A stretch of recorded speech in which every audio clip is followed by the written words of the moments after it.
দৈনিক আমার বার্তা ডিজিটাল চট্টগ্রাম অফিসের উদ্যোগে ইফতার মাহফিল সম্পন্ন হয়েছে।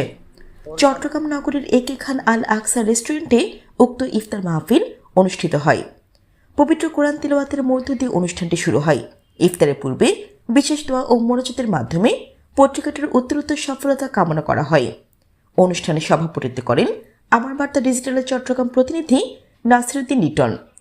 এতে প্রধান অতিথি হিসেবে উপস্থিত ছিলেন চট্টগ্রাম প্রেস ক্লাবের সদস্য কামাল পারভেজ।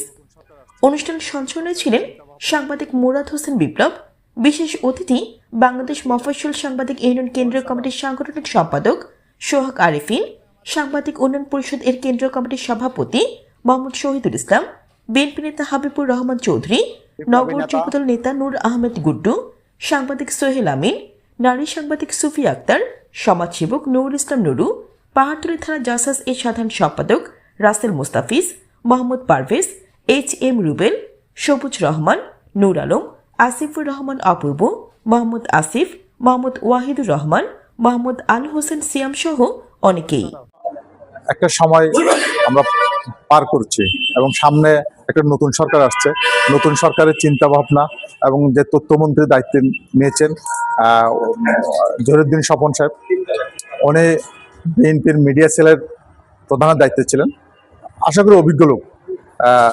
যেটা আমরা পূর্বের যে তথ্যমন্ত্রী পেয়েছিলাম হাসান মাহমুদ, যাকে আমি বলতাম তাকে বিএনপির দপ্তর মন্ত্রী। তার মানে হচ্ছে কি জানেন, ঘুম থেকে সে সকালে উঠে মানে ভোর ওঠার পর থেকে আমার মনে হয় ঘুম যাওয়া পর্যন্ত তার মানে 99টা ছিল মিথ্যা কথা। ক্রান্তিকাল সময়ের মধ্যে আমরা যারা মিডিয়াতে কাজ করি তাদের এই সময়টা পার করতেছি।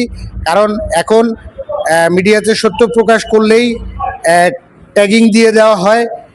আমাদেরকে বিভিন্নভাবে সোশ্যাল মিডিয়াতে এবং মিডিয়ার মাধ্যমে আমাদেরকে একটা কলঙ্কিত করার প্রয়াস চলছে।